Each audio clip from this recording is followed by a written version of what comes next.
vous avez plus de chances de voir voler des avions en papier demain. 75% des vols annulés à Orly, 65% à Roissy. La grève des aiguilleurs du ciel va clouer les compagnies au sol.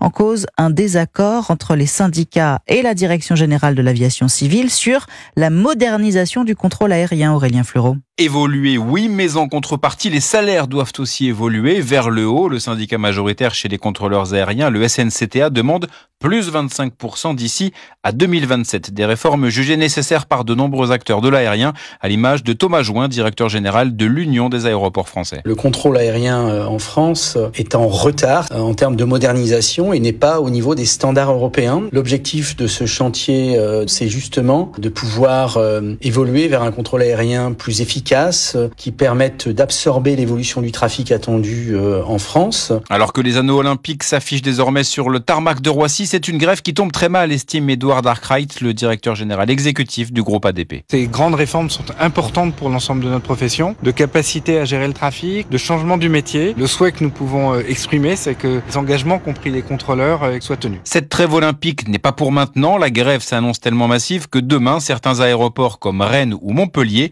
pourrait être fermé. Aurélien Fleureau du service économie d'Europe 1, le principal syndicat des aiguilleurs du ciel, menace déjà de nouvelles mobilisations pour le pont de l'Ascension du 9 au 11 mai.